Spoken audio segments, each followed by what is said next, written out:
Today on Rappler, for the second time, the government and the Moro Islamic Liberation Front extend talks after failing to agree on the wealth-sharing scheme.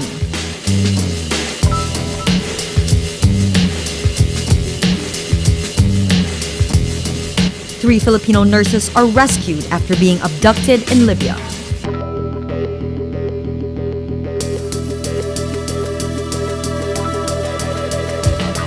And US President Obama warns China not to use coercion in its maritime disputes with its neighbors.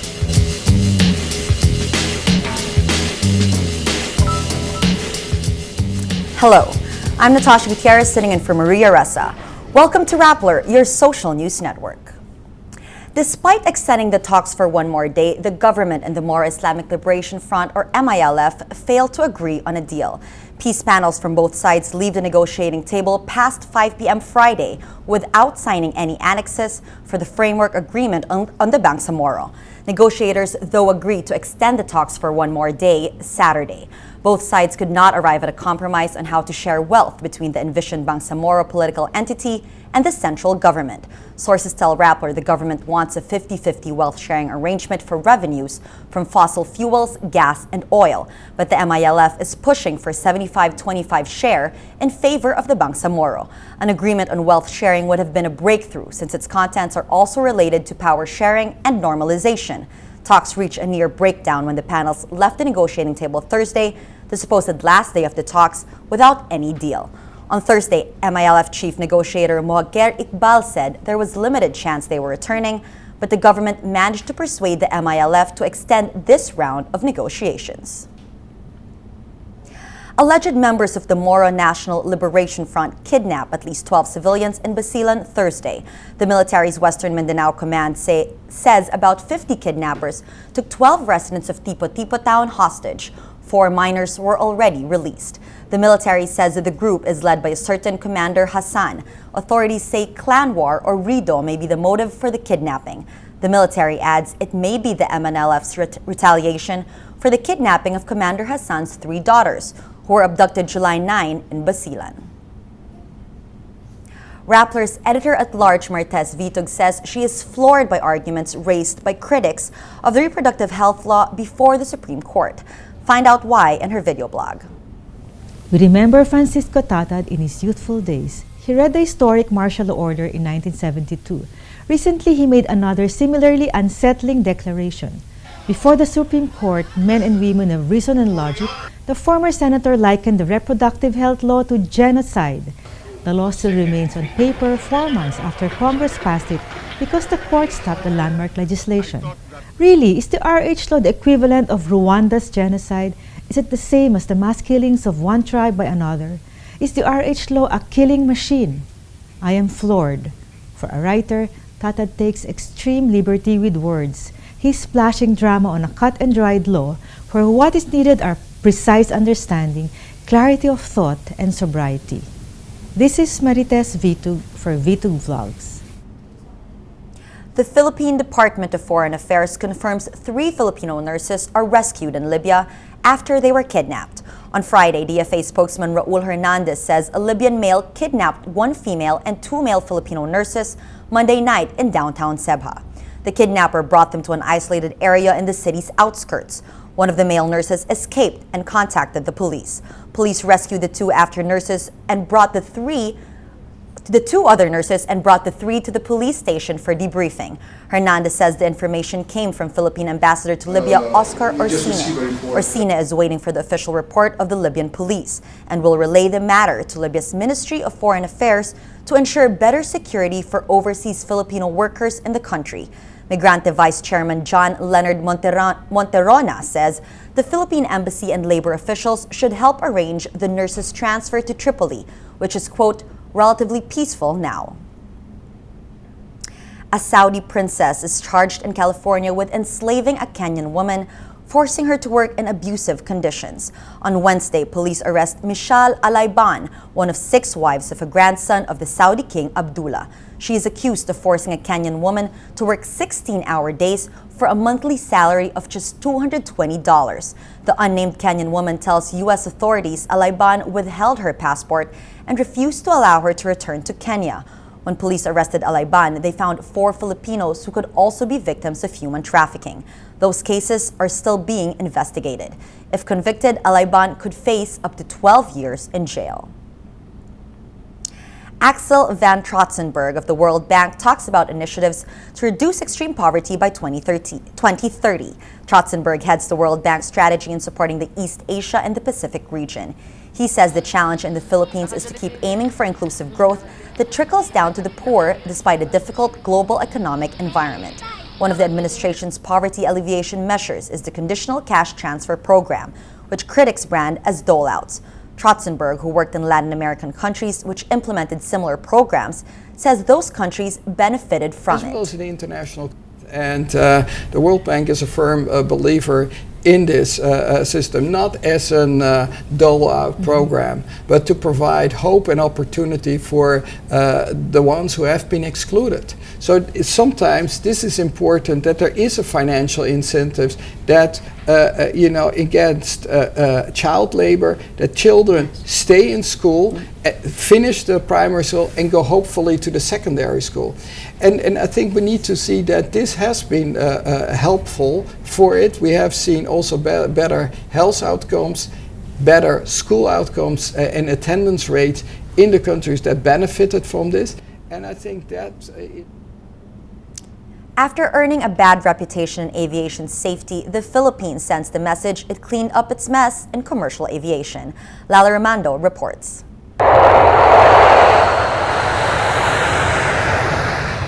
Starting July 12, the Philippines and its biggest airline are off the list of banned carriers in Europe's skies. And this is a tremendous achievement in such a short period of time. This decision is very encouraging and is a first success for both CAAP and Philippine Airlines. In the 1990s, the Philippine carriers were barred from mounting new flights in America. In 2008, the U.S. Federal Aviation Authority downgraded the Philippines to Category 2. And in 2010, the EU blacklisted the Philippines. The foreign groups said that the Philippines had no expertise and funds to cope with 3 major developments in aviation: the new security standards set after the 9/11 terror attacks, the rise of the budget airlines, and the advent of modern types of aircraft. This led to the creation of the Civil Aviation Authority of the Philippines in 2008. Decades of politicking, pressure from commercial interests, and the accommodation of unqualified individuals for government posts were taking their toll on airline regulation. CAAP reaps praises for its hard work. Corrective actions were progressively undertaken by CAAP, particularly after the appointment of General Hodgkiss in June 2012, an assessment by ICAO in October 2012 showed improvements. Retired General William Hotchkiss is the 4th Director General since 2012.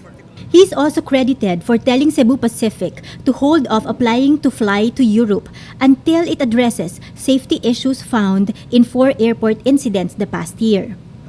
The idea is to make Cebu Pacific safer for everybody else, not just for Europeans, but especially for Filipinos. It's a sweet comeback for rival Philippine Airlines, which took a financial hit when it couldn't deploy its new and expensive planes to these lucrative routes. Philippine Airlines is planning to go to Europe. I think our first flight will be going to Paris, London, Rome, Amsterdam, and as you all know, we have recently acquired additional long-range aircraft from Airbus. I think we should be able to do our first flight by September or October. Being taken off the blacklist means the Philippines is no longer seen as an unsafe destination, a shot in the arm for tourism and national pride. Lala Rimando, Rappler, Manila.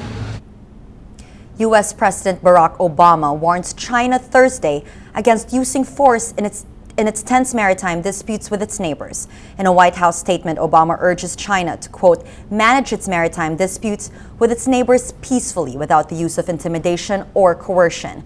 In recent months, tensions build up between China and Japan, with Tokyo accusing Beijing of sending ships to exert its claim over islands in the East China Sea. The Philippines and Vietnam also criticized China for allegedly using assertive means to lay claim over the South China Sea. Obama meets with Chinese officials in Washington for talks on different issues. State Councilor Yang Jiechi says China supports freedom of navigation in all oceans and adds it will continue to firmly implement its policy. Since 2010, the United States has repeatedly spoken out over the South China Sea disputes. Let's now look at Rappler's Wrap for today, a list of the 10 most important events around the world you shouldn't miss.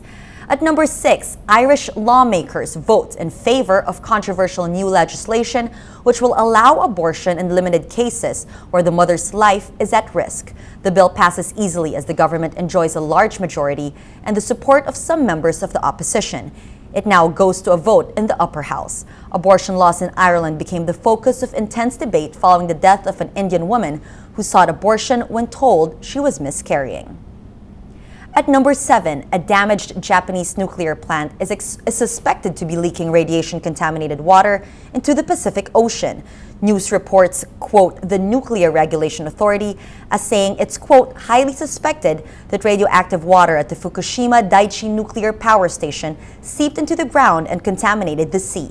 Plant operator Tokyo Electric Power Corporation says levels of radioactive material in groundwater rose sharply at the complex. At number 8, astronomers say they found another blue planet a long way from Earth, not a water world, but a scorching, hostile place where it rains glass sideways. For the first time, scientists from NASA and its European counterpart, ESA, determined the true color of an exoplanet, of celestial bodies which orbit stars other than our own sun. They conclude that a gas giant 63 light years from our own planet is a deep cobalt blue, reminiscent of Earth's color as seen from space. This planet orbits very close to its host star and has an atmosphere of over 1,000 degrees Celsius. The planet is one of the nearest exoplanets to Earth that can be seen crossing the face of its star. At number 9, Nokia unveils its new flagship smartphone, the Lumia 1020, at its Zoom Reinvented event in New York, July 12. The Lumia 1020 is a Windows 8 powered smartphone with a 41-megapixel camera that is roughly the size of other 4.5-inch smartphones in the market today. Building on its hashtag Zoom Reinvented theme, Nokia also promotes a new feature that allows users to shoot now and zoom later on a photograph. And at number 10, Give Up Tomorrow, the Marty Sihuko-produced documentary, is nominated in the News and Documentary Emmy Awards. The film, which tells the story of Paco Larrañaga, the primary suspect in the rape slay of Mary Joy and Jacqueline Chong, its message, Larrañaga, in prison for 16 years since 2013, was wrongfully convicted. For the full top 10, visit Rappler.com's The Wrap. LeBron James is coming to Manila. The 4-time NBA MVP and 2-time champion forward of the Miami Heat will visit the Philippines on July 23 in a tour arranged by Nike Philippines. James joins a long list of NBA superstars flocking to the country this year as part of the NBA Global Games Philippines matchup between the Houston Rockets and Eastern Conference finalist Indiana Pacers. Every story on Rappler has a mood meter, which gives you 8 emotions to choose from. Click on how you feel and your vote comes down to the mood navigator in the middle of the front page, which crowdsources the mood of the day. It also gives you the top 10 stories with the most clicks. Let's look at today's mood navigator. Over here to the left, a red circle. MMDA proposed new coding scheme only for EDSA. This has 84% of readers feeling angry, 6% of people feeling happy, and 6% of people feeling amused. Over here to the right, Lady Gaga shuts down Twitter. She has the most, or should I say she had the most followers on Twitter, but 76% of her readers don't care, and 15% of people feel sad.